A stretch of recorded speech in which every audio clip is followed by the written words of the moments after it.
최근 초등교사들이 극단적인 선택을 하는 일이 잇따라 일어났습니다. 학부모의 갑질 영상과 카톡 내용이 공개되어 사회적 공분을 샀죠. 그러면서 교권 보호가 필요하다는 외침이 커지고 있습니다. 우리도 학창 시절을 거쳤습니다. 그렇기 때문에 학교 안에서 발생하는 일들, 그리고 교사라는 직업에 대해서는 어느 정도 알고 있다고 생각하기 쉬운데요. 하지만 정말 잘 알고 있을까요? 오늘은 교사의 시선으로 학교를 바라보고 교사들의 고충을 생생히 보여주는 책을 소개드리려고 합니다. 바로 2011년 출간된 교사 내전입니다. 이분은 책의 저자, 이정현 선생님입니다. 이정현 선생님의 이력은 조금 특이합니다. 인문계고등학교 사회교사에서 사립중학교 기간제 교사, 그리고 특성화고등학교 체육교사를 거쳐 지금은 김제농업 마이스터 고등학교에서 근무하고 계십니다. 이렇게 여러 환경을 거치면서 선생님이 겪어온 이야기들이 소개되어 있는데요. 몇 개 챕터를 같이 살펴볼까요? 이 친구는 특수반 학생 영민이입니다. 영민이는 계속적으로 무단 외출과 거짓말을 하는데요. 당연하게도 담임교사는 무단 외출을 하지 말라고 영민이를 설득합니다. 그러자 영민이는 매일 여기저기 아프다며 조퇴를 하고 다시 조퇴를 말리니 자퇴를 하겠다고 우깁니다. 교사는 매일 오랜 시간 상담하며 영민이를 설득하고 학부모의 협조도 구합니다. 하지만 학부모는 협조하지 않았고 무관심했습니다. 그러다가 영민이의 거짓말을 듣고는 되려 교사에게 큰소리치고 항의합니다. 심지어 교육청의 교사가 영민이에게 자퇴를 강요했다는 거짓 민원을 넣어서 교사를 괴롭힙니다. 특수반을 지도하는 교사들이 무엇 때문에 어려움을 겪는지 책을 읽어보시면 더 자세히 알 수 있을 겁니다. 지난 6월에는 양천구의 초등학교 특수반 학생이 교사를 무차별 폭행했던 사건이 있었습니다. 특수반 교사들의 89%가 학생의 돌발 행동으로 다친 적이 있다는 설문조사 결과도 나왔습니다. 이렇듯 유사한 일이 계속 일어난다면 그것을 과연 한 명의 선생님 혹은 특수한 상황 때문이라고 할 수 있을까요? 이 사례들을 통해 특수반 교육을 위한 적절한 시스템이 필요하다는 것을 알 수 있습니다. 기간제 교사는 일정 기간 동안 계약한 교사입니다. 계약이 끝나면 재계약을 해야만 계속 일할 수 있는데요. 이 챕터는 기간제 교사의 이러한 불안정한 지위를 악용하는 사례가 나옵니다. 기간제 교사 A는 사회선생님입니다. 하지만 교장은 A에게 역사까지 가르치게 합니다. 당연히 수업 준비가 부담스럽겠죠.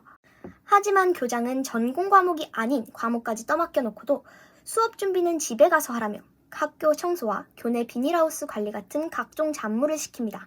심지어는 본인의 집 농사일까지 시켰어요. 이렇듯 사립학교에서 기간제 교사들의 계약권을 쥐고 있는 인사권자가 갑질을 하는 일은 아직도 존재합니다. 최근 군산에서 숨진 초등교사도 이와 비슷한 갑질을 겪었습니다. 그는 기간제 교사는 아니었지만 갑질을 당했습니다. 교장은 계속 업무에 태클을 걸고 퇴근 후에도 전화로 업무 지시를 하며 교사를 압박했다고 합니다. 또 교장 관사의 가구를 나르게 시키는 등 교장의 개인적인 일처리까지 대신했어요. 초등학교의 교사들은 교대 선후배 사이입니다. 저자는 이러한 이유로 초등학교 교사들의 위계가 중고등학교에 비해 강한 편이라고 했습니다. 이러한 위계 역시 갑질의 원인 중 하나가 될 수 있겠죠. 그 외에도 학부모 신고대장이 떴다 챕터에서는 시스템의 허점을 이용해서 악성 민원을 넣는 사람들을 보여줍니다.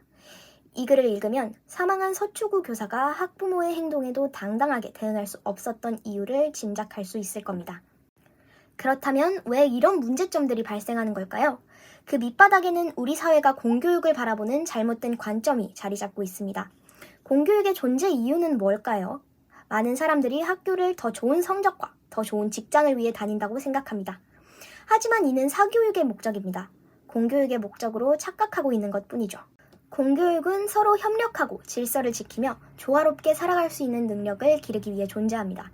그렇기 때문에 공교육 교사는 개별의 학생의 성적과 케어보다 전체에 대한 공정성, 질서, 규칙을 더 중요시해야 합니다. 최근 발생한 교사들의 극단적인 선택을 통해 학생 인권이 강조되다 보니 교권이 침해당한다 라는 의견도 있었습니다. 하지만 이는 착각입니다. 현장에서 발생한 문제들은 학부모가 학생을 자신의 소유물처럼 생각하는 데서 발생했어요. 학생 스스로 겪어나가야 할 교육과 환경에 깊숙이 개입하는 것은 자녀를 하나의 개인으로 존중하는 것이 아닙니다. 또한 자녀의 인권을 존중한다면 자녀가 관계를 맺는 교사의 인권도 존중하게 됩니다. 마치 지인의 지인에게는 더 무례하게 굴지 않도록 노력하는 것처럼요. 하지만 자녀를 소유물로 생각하는 부모들은 교사들도 제 입맛에 맞춰 통제하려고 합니다.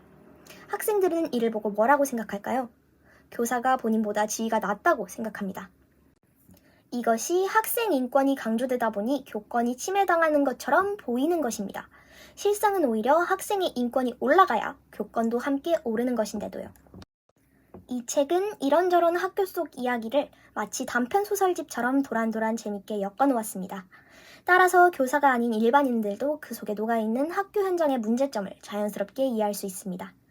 등력출판사에서 출간된 교사 내전, 오늘의 학교 문제를 알고 싶으시다면 일독을 권해드리며 오늘의 영상 마무리하겠습니다.